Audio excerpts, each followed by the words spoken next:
No, this is good. Om Ajnanatimirandhasya Jnananjanashalakhaya Chakshurunmilitam Yena Tasmai Shri Gurave Namaha. Shri Chaitanya Manobhishtam Sthapitam Yena Bhutale Swayam Rupa Kadamayyam Dadati Swapadantikam.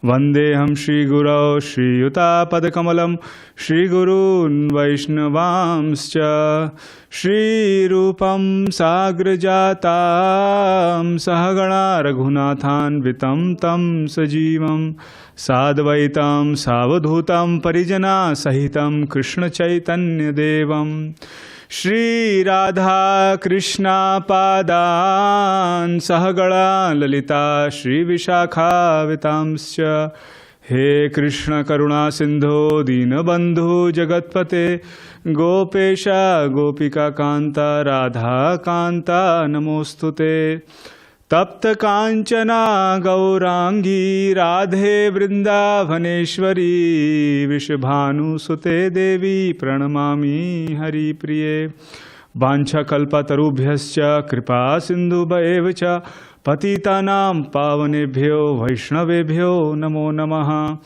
Jai Shri Krishna Chaitanya Prabhu Nityananda Shri Advaita Gadadhara Shrivasadi Gaura Bhakta Vrinda Hare Krishna Krishna Krishna Hare Hare Hare Rama Rama Rama Hare Hare Hare Krishna Krishna Krishna Hare Hare Hare Rama Rama Rama Hare Hare Hare Krishna Krishna Krishna Hare Hare Hare Rama Rama Rama Hare Hare Mukham karoti vachalam pangum langayate girim yatkripa tamaham vande Shri Guru Deenataranam Namaham Vishnu Padaya Krishna Pristhaya Bhutale Srimate Bhakti Vedanta Swami Niti Namine Namaste Saraswate Deve Gauravani Pracharine Nirvishesha Shunyavadi Paschatya Deshatarine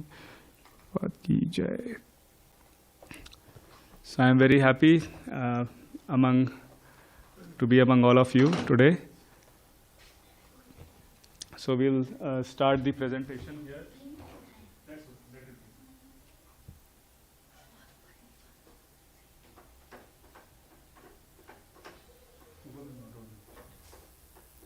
There is always some problem in this world. Whoever we are, wherever we are, that is the nature of this world.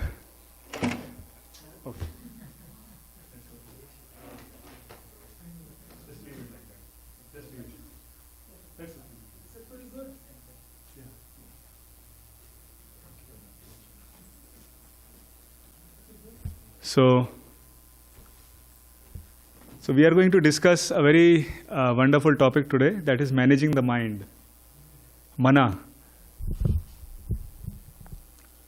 And it is based on the Bhagavad Gita that is written by Srila Prabhupada, A.C. Bhaktivedanta Swami Srila Prabhupada, who wrote the beautiful purports of this Bhagavad Gita.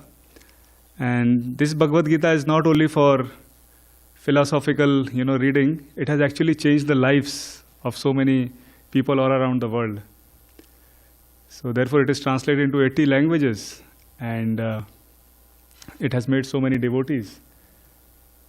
When Srila Prabhupada came to the West, New York, there were so many people who were addicted to drugs. They were eating meat, having intoxication and illicit sex, gambling and all those things. And just by the power of the Hare Krishna Mahamantra, Srila Prabhupada started chanting that in Tompkins Square Park in New York. The minds of these people got purified. So this mantra means mana and tra. Man means the mind and tra means to deliver, to free. So by the power of this mantra, Srila Prabhupada changed the lives of so many people and made them happy. So we'll discuss about the practical application of this Bhagavad Gita today in this session. We'll start.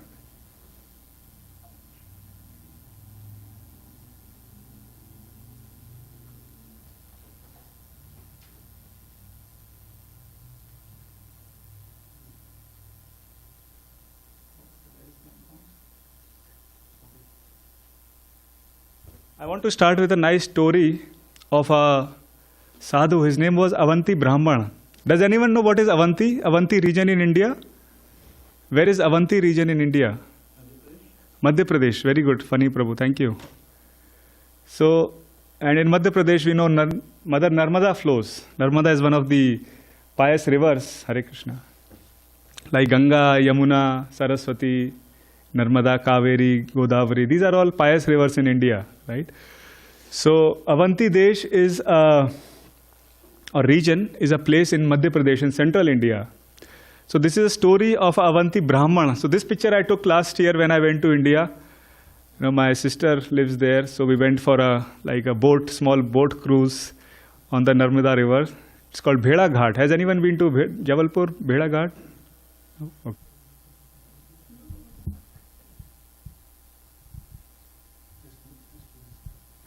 So this Avanti Brahman, he used to live in this beautiful place of Avanti region, Madhya Pradesh. He was very wealthy, and the reason he was wealthy is because of his pious activities. You know, as we know that pious deeds bring good life, good karma, right? The law of karma, Newton's third law, every action has equal and opposite reaction, like that. So he was very prosperous. He has nice families. He had kids, grandkids, and his family was like all prosperous and happy, healthy, and everything that anyone can imagine. But one thing he had missing is he was very, very miser. He didn't spend any of his money on anything. And because of that, his family members were very envious and angry and jealous of him. So one day they decided that we will steal all his money. So one day the family and friends, you know, they got together, mostly the family members, and they stole all his money. And then, you know, he had nothing with him. And he was begging door to door. And everybody kind of looked at him in disgust. And he finally became a sannyasi. He said, I have nowhere and nothing to, you know, take care of. So he took sannyas and he was just living like a mendicant. He's an avadhuta. Avadhuta means who roams around here and there. So this pastime is also in Srimad Bhagavatam. As you all know, Srimad Bhagavatam is a Purana, Amal Purana, spotless Purana, you know. So this pastime is there in the 11th canto of the Srimad Bhagavatam. So one of the, Mukunda, when I tell you that, okay? So, and he was so greedy initially that he wanted more and more and more. He didn't want to share it with anyone. So there is a nice lesson here from the Bhagavad Gita where Krishna tells about greed. Mukunda, can you change? Where Krishna says that there are 3 gates leading to hell: lust, anger and greed. Every saint should give up these, for they lead to the degradation of the soul. So the Sanskrit shloka is Trividham narka shedam dwaram nashanam atmanam kama krodhas tatha lobham tasmad tratyajate. So these 3 things, which are lust, anger and greed, they should be given up. Otherwise they are like putting oil in fire. You know, the more oil you put in the fire, the more it will burn more aggressively. So he wanted more and more and more. Yes, next. So the Avanti Brahmin, when all his pious deeds were over, you know, everything was lost from him. He was thinking, why did this happen to me? Why was all my money stolen? Why were all my family members, you know, who loved me so much, they are away and they hate me, in disgust, they look at me like that. What is the reason? So he speaks like this. He speaks that neither mortal persons, the demigods, the soul, the ruling planet, the reaction of work, nor time are the causes of one's happiness and distress. The mind alone is the cause. Because it is the mind that makes a spirit wander in the cycle of material life. The real purpose of all charity, religiosity and so forth is to bring the mind under control. So,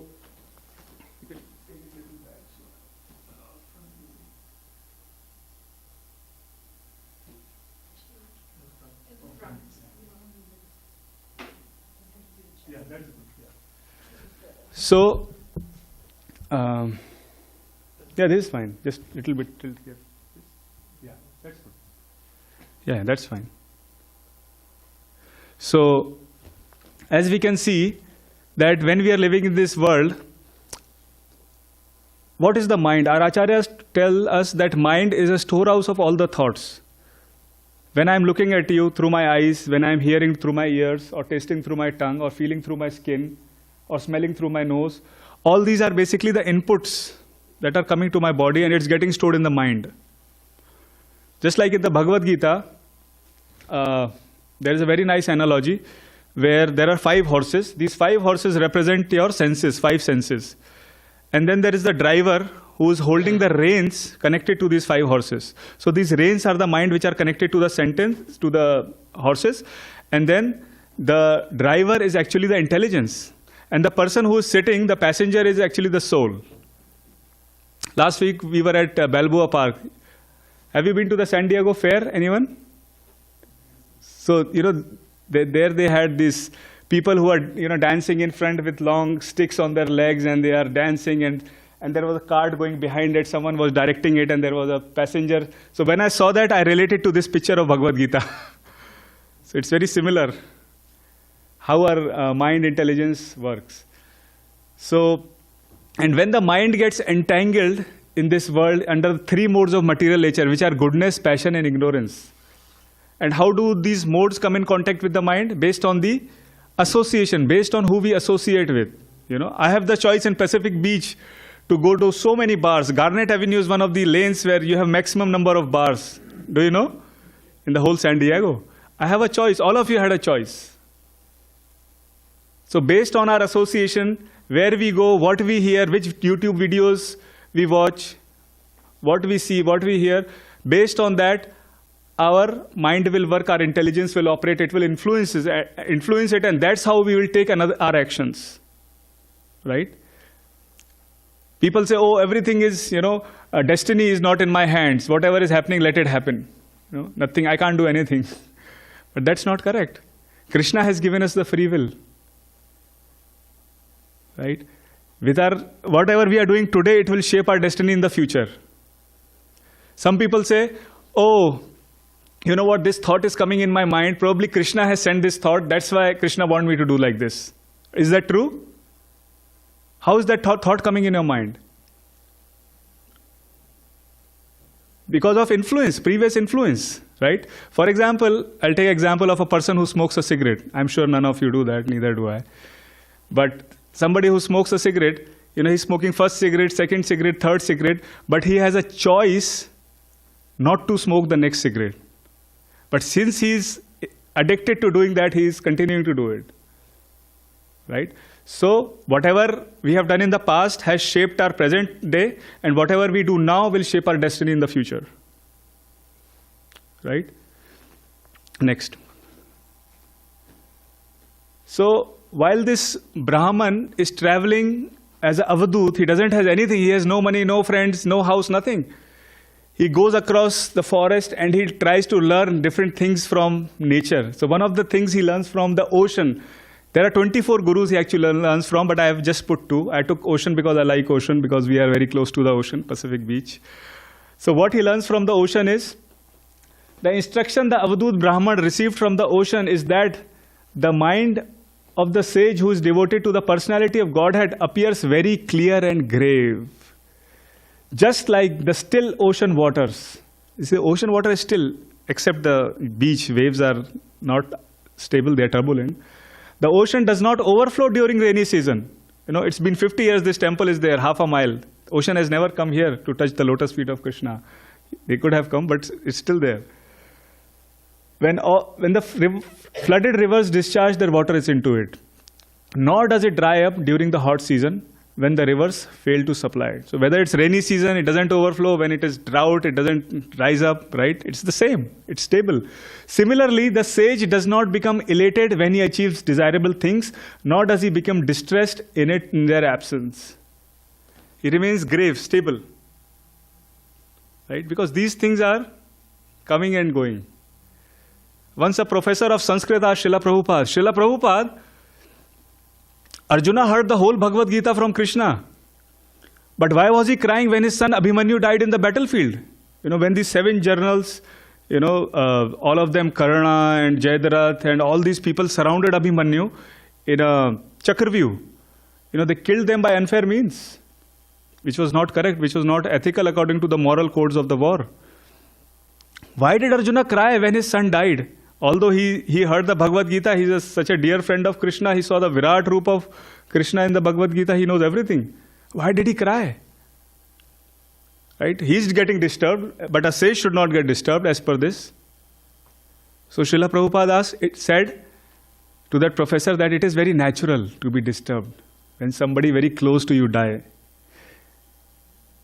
Although the soul is eternal, but the body is the via medium to connect to the soul. Right? So it is natural to die. But the main important thing is that Arjuna continued to fight. He continued the will of the Lord. Whatever the Lord wanted him to do, he continued that. He didn't say, okay, I'll leave everything and just sit down and do nothing. He continued with his mission. His goal was still there. So therefore, in professional life also we see in offices, sometimes there is layoffs. Not sometimes, nowadays, many times. It was in 2020. It is happening now, right? And it will happen in the future also. And sometimes we get promotion, we get good hike, right? All these things are there. Sometimes in the family we have nice relationship with our, children, with our family members and relatives, and sometimes they are not. But what this lesson teaches us is that we should be stable.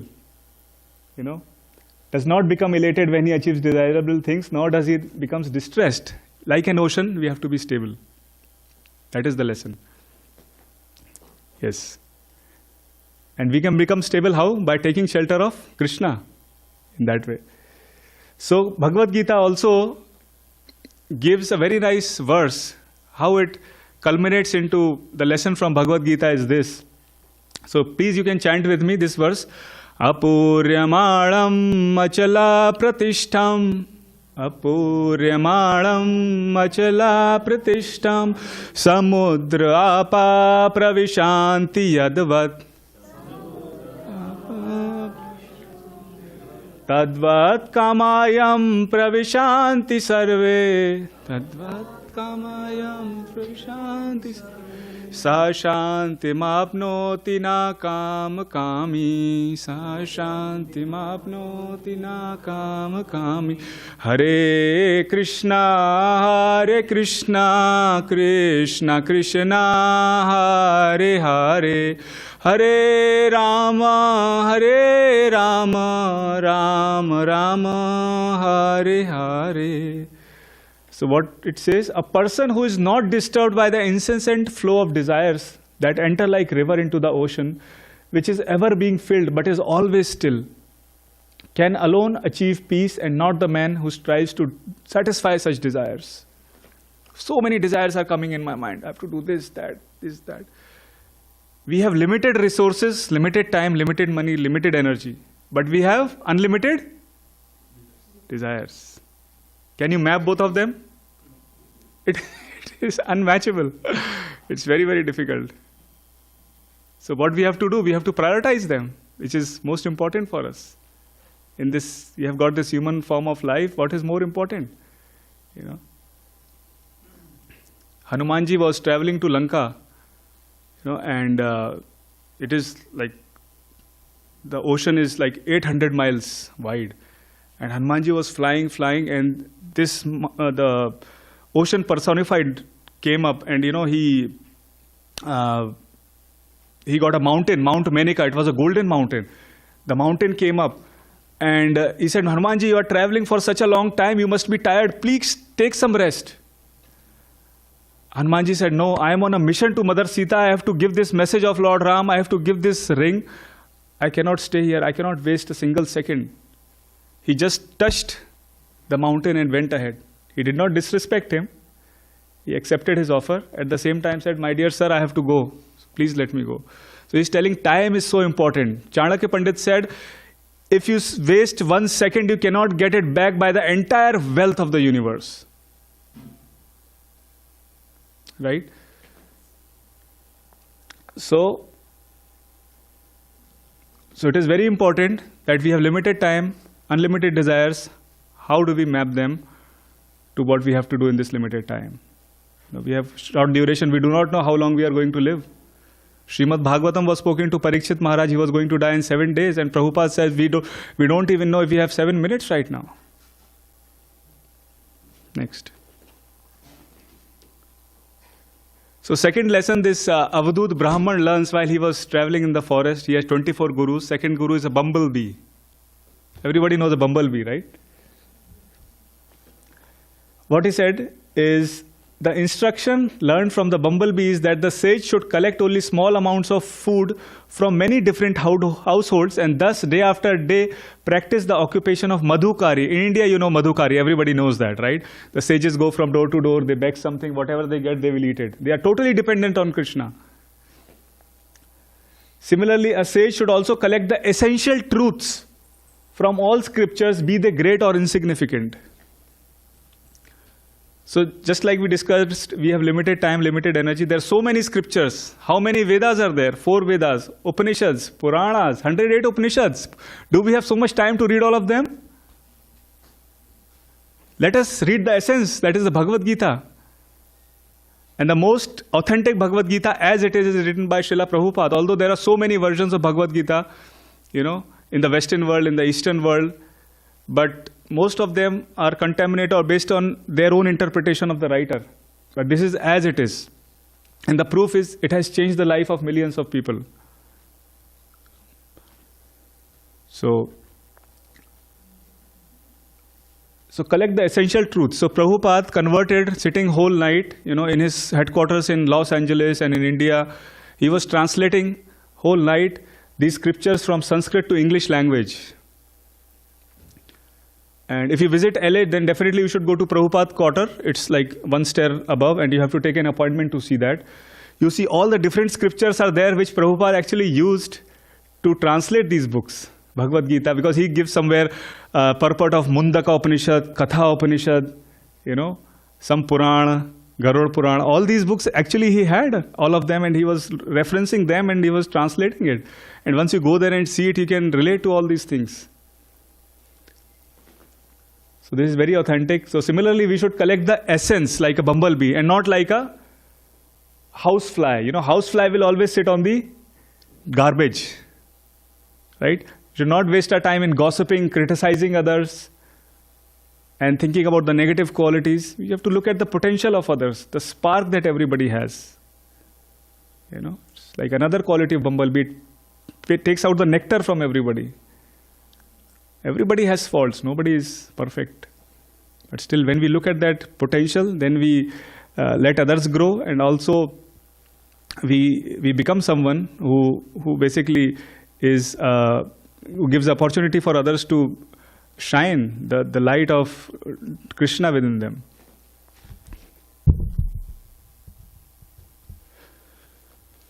So yeah, this was the story of Avanti Brahman. I hope you liked it, and these 2 lessons were nice. So I'll go back to the mind. So in Bhagavad Gita 6.6, this is a very famous verse, and I think there is some Western writer also who wrote that mind is your best friend and a worst enemy, right? Is that Milton? I think so. So this is a very nice verse. So please chant after me. Bandhur atmatmanastasya bandhur atmat yena atmevatmana jitah anatmanastu satrutve vartet meva shatruvat. Can anyone read the translation? Funny, you want to read? Okay. Yes, you want to read? Yeah, read the translation for him. For him who has conquered the mind is the best of friends. But for one who has failed to do so, his mind will remain the greatest enemy. Yes. For him who has conquered the mind is best of friends. And for one who has failed to do so, his mind will remain the greatest enemy. Imagine living with your greatest enemy all the time. It's very difficult. Therefore, Krishna has given the Bhagavad Gita. This is a manual for lifestyle, just like you have a manual for operating this, microphone stand or whatever microphone. Similarly, there's manual for life.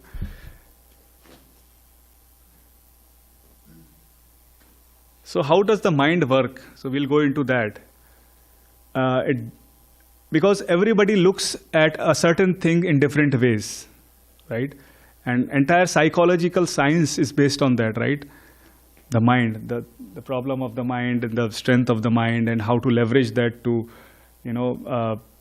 unleash your potential. So what color glasses are you wearing? So whatever color you are wearing, you will see the whole world with that glass, right? And generally, whatever perception we have, we reflect the same thing in the world on others, right? So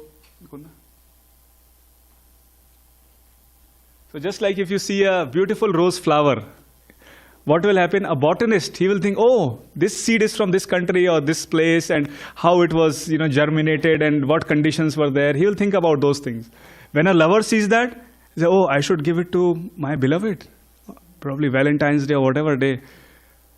And then artist will think, it's very nice, probably that water droplets I should make with this color. How he will start thinking about that. One who has allergies, he'll stay away from that. And who is devotee of Krishna, he'll think, oh, let me offer it to my dear Radha Giridhari at his lotus feet. It will look so beautiful. Right? So it's the same thing, but everybody is looking this thing in a different perception, different way. Right? So what this tells us is, if we have the right perception, if we have the right understanding, then although this world is seemingly very difficult and so many challenges, but we can change our perception, we can actually bring out the best in us, right? If we can leverage this knowledge and use it wisely.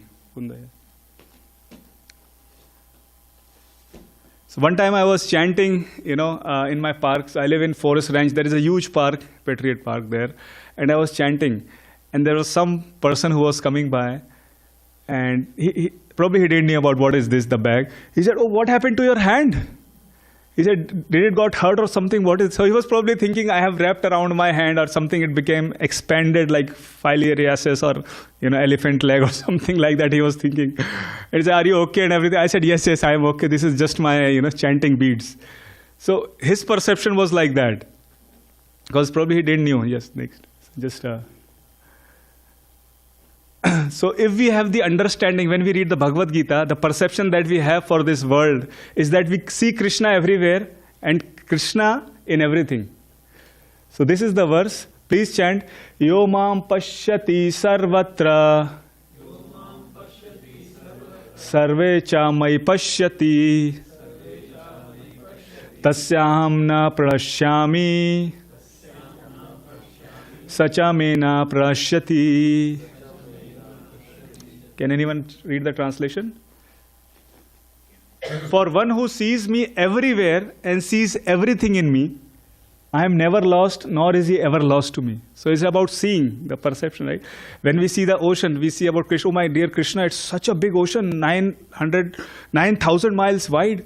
When we see the sky, it's unlimited. When we see the trees, how this tree grew from a single seed, how the sun is coming at a pre-decided time, sun setting and sunrise, you can calculate for the next thousands of years. How is this happening? Without a designer, how this design is possible? You see beautiful colors of a rose, the pomegranate, how it is packed. And this whole human body, it's amazing how it works. Then you see Krishna everywhere. No, first you have to move the mouse there. Yes. Okay, dear.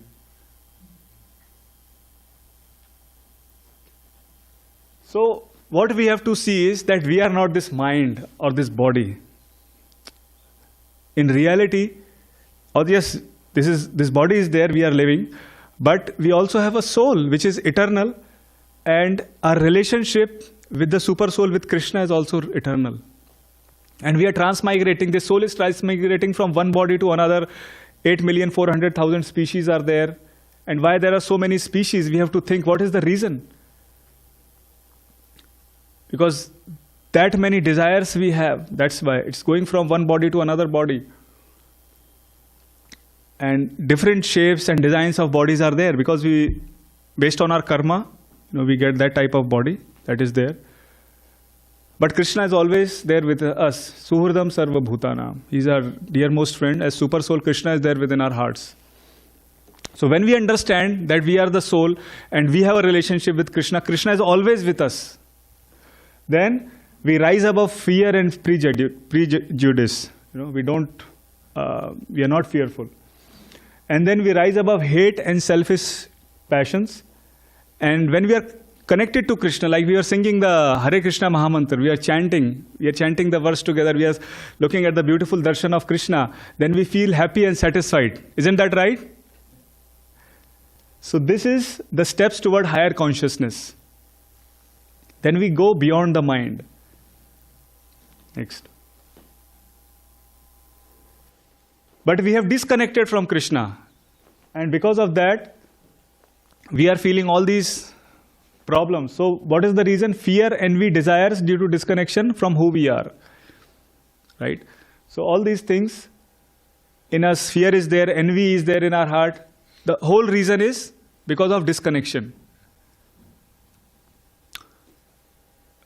Because we are looking for something and we are not getting that. So therefore, we are trying to compensate that by being fearful or by being envious of others. Yes, next Mukunda. So how we connect to Krishna is told in this verse, 18th chapter of Bhagavad Gita. I think I'll just finish in 5 minutes. So let's chant this verse. Ishvara sarva bhutanam hrideshe arjuna tishtati brahmayan sarva bhutani yantra rudani mayaya. So this body is considered like a yantra, this human body. The Supreme Lord is situated in everybody's heart, O Arjuna, and is directing the wanderings of all living entities, who is seated on as a machine made of material energy. So this body is considered as a machine made of material energy, earth, water, fire, air, ether. Right?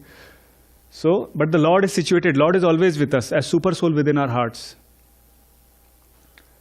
So we have to connect to that Supreme. And one of the most important, the most authentic ways of connecting to Krishna is by singing His glories, by hearing about Him, by worshipping Him. And especially in Kali Yuga, it's about chanting the holy names of Krishna, chanting the Mahamantra. Yes, next.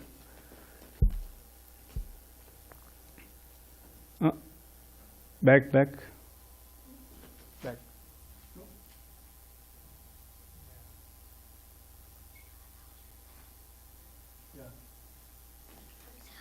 Yeah, so we are identifying through this body that, externally or internally that we are, he's Indian, he's American, he's this, that, we are identifying that. But actually everybody is a soul, everybody is a spirit soul. And when we lose inner fulfillment, we try to feel superior to others. When we are not happy within ourselves, we try to put others down, we try to criticize them, we say, no, I am better than you, we pick up a fight with them. And that is all because we are not happy. If you are happy within, you won't fight with anybody. Right? You will actually give happiness. You can only give something that you have. If you have anger, you will give anger. If you have love, you will give love. So, our relationship with others and other people's happiness becomes our and suffering becomes ours. Para dukkha dukkhi. Vaishnav janto tene kahiye, peer parai. Yes. Will to serve in compassion. And then when we have love so much in our heart that is overflowing, it will overflow on others as well. Yes, next. So in the Native American language, he says there are two dogs, good dog and bad dog. Good dog is loving and compassionate and very nice to others. Next. And then there is bad dog. Bad dog is wrath, greed, anger, lust, envy, all these things. And both of us are barking within us, right? Both of them are barking. So which dog will win? Can anyone tell? Huh? The one you feed more, right? Did you know this before or just first time? Okay, that's a right answer. So the one you will feed more. So it depends on us which dog we feed, what we expose ourselves to, right? Yes, next. So now, to control the mind, to manage the mind, a very important formula is mantra, like I told in the beginning. Man iti trayate iti mantra. Tra word comes also from the word Kshatriya. Kshatriya is the administrative class that protects other people. Kshatriya, right? Shat means harm and Traya means protection. Protection from harm is Kshatriya. So Tra here words means protection. So this mantra brings peace, inner fulfillment, connects our consciousness to the original source from where we belong, our soul belongs. And therefore in the Bhagavad Gita, Krishna says that having obtained real knowledge from a self-realized sage, you will never fall again into such illusion. For by this knowledge you will see that all living beings are but parts of Supreme, or in other words, they are mine. Next. So one of the important things is our character, So when Prahlad Maharaj, when he was asked by Hiranyakashipu, everybody knows Prahlad Maharaj, right? So his father was sending him to his school, in a demon school, where his teacher Shand and Amarkha, they were teaching how to behave with enemies, how to behave with friends. And he said, my dear father, I don't want to understand all this politics, how, for me everybody is equal. The only enemy that I consider enemy is my mind. Others, I see everybody equally. I see the spirit spark, the divine consciousness in everybody. I see Krishna in everybody. And therefore, this is very important today in today's world. There is so much of discrimination, hate, right? In the name of religion, in the name of skin, in the name of our ethnicities or whatever we do or we do not do.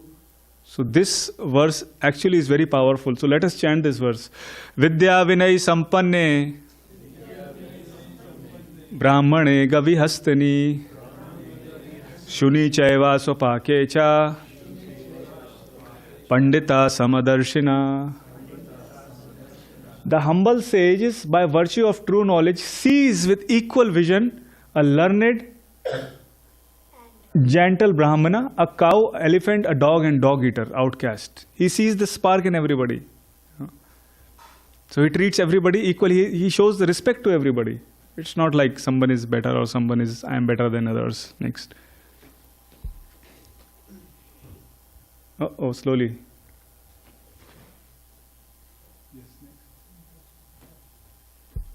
And because of all this fight that is today, Bhagavad Gita gives the peace formula also. Gives the peace formula also. What is the peace formula in today's world? So this verse is the peace formula.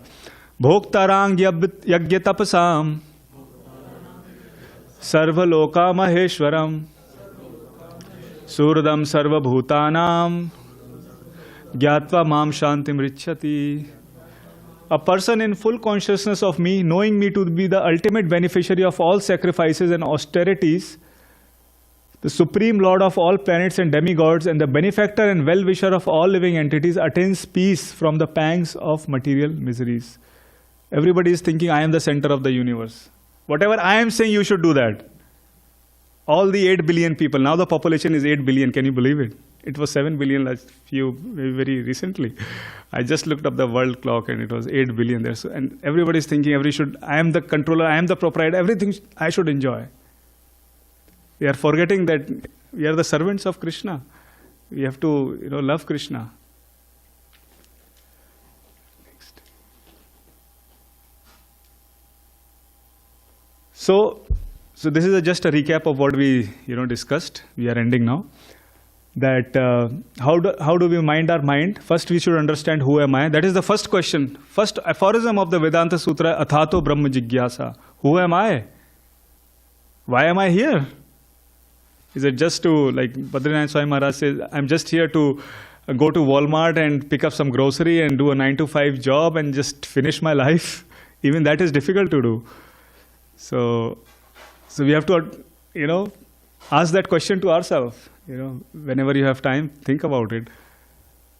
Am I the person who's looking through the eyes, or hearing through the ears, or tasting through the tongue, smelling through the nose, touching through the... Is that me? Is that something else? Is that the soul? Is that the mind, intelligence? What am I? because we are living in this world, just like a drop of water, it falls from the sky, it is very pure and clean. But when it falls on the floor, on the mud, it gets dirty, right? Similarly, the mind gets covered by dust and pollution of misidentification, because there is so much of propaganda and marketing in this world for the bodily concept of mind, right? That we misidentify ourselves. Therefore, Chaitanya Mahaprabhu has said, Cheto Darpan Marjanam, Param Vijayate Shri Krishna Sankirtan. Therefore, this Sankirtan is there to clear the dust of the mirror of the mind. And we have so many desires, we have so many needs, we have created so many artificial needs also. Some may be real, some may be artificial. And we think that the more I acquire, the more I will be happy, right? So we have to mind our mind, and we have to take care of three things. If we follow these three S's, our life will be happy and we can manage the mind. So first is sadhana, regular spiritual practice. Maybe chanting Hare Krishna Mahamantra. Maybe those who are not chanting can chant with one round of Hare Krishna Mahamantra whenever we get time. So regular spiritual, or reading Bhagavad Gita, eating prasadam, associating with devotees, visiting temple. We have these programs. And then egoism and laziness are two big impediments. Oh, abhi kaun uthega? It's too much for me. Let me sleep. So, and egoism. Oh, I know everything. मैंने पूरा Bhagavad Gita पढ़ा है. Have you seen such people who says, I know everything? And he said, what do you know in Bhagavad Gita? कर्म किए जाओ फल की इच्छा मत कर. This is everybody knows that theme of Bhagavad Gita. So, satsanga help to refocus each other what's of true value. So first is sadhana, your own spiritual practice. Second is satsang, association like this. This is satsang. Saturday, that's why we name it, Rupa Manohar Prabhu has named it Saturday Satsanga. Sadachar, it's very important to have a good behavior. During Chaitanya Mahaprabhu's time, there was Haridas Thakur. He used to chant 192 rounds of the Hare Krishna Mahamantra. Can you believe it? It takes like so many hours, 192. But people respected him. Obviously for chanting, there were other people also who were chanting so many rounds of the Mahamantra. But because of his character, because of his deep compassion for others, he was going out and preaching, giving this mantra. He was helping people. That was his character. Character is very important. Unless we have good character, how can we please Krishna? Krishna knows everything. He is in the heart. We can show to a lot of people, I am a great person, I am a great devotee. But what actually we are doing behind the curtains, Krishna knows that. You cannot hide from Krishna. So that is character. So character with high integrity and honesty. And when we have that character and then we chant the Hare Krishna Mahamantra, we will actually get so much taste and so many blessings, and we will progress in our spiritual life beyond any leaps and bounds. So let's chant this mantra, have satsang, have sadachar, and then also one SS seva, do some devotional service in the temple, whatever we can according to our time and capacity, whatever seva we can do, we should do. And then tune us to the inherent love within us. And when we tune into the love that Krishna has given us, then we can go beyond these trials and tribulations and this monkey mind, and we can always be stable in this tornado of the world. Whatever may come in our life, yes, we will be impacted. It is natural if something happens. But we can balance ourselves. We know what our mission is, what our goal is. Because we find that inner satisfaction, that fulfillment and that connection to the Lord, who we actually are. So, all gratitude to Srila Prabhupada, who came to the West, gave us these beautiful temples, gave us this satsanga, gave us prasadam. So after this, I am sure all of you are waiting for prasadam. So let us thank Srila Prabhupada and take shelter of Shri Shri Radha Giridhari and make our lives happy and successful. Hare Krishna. Thank you. Thank you very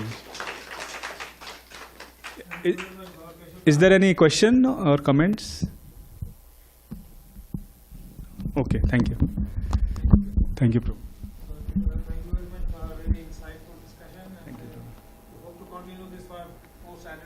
Yeah, so we'll continue this for 2 more Saturdays. This is a workshop for 4 presentations, which will continue. It's a festival of joy that we are having. So please come every Saturday evening. So we'll have 2 more sessions on something like this, these nice topics. Thank you so much. I'm very grateful to each one of you for coming and gracing the occasion. Hare Krishna. And I pray at the lotus feet of Krishna that he gives you all good health and progress in spiritual life. Hare Krishna.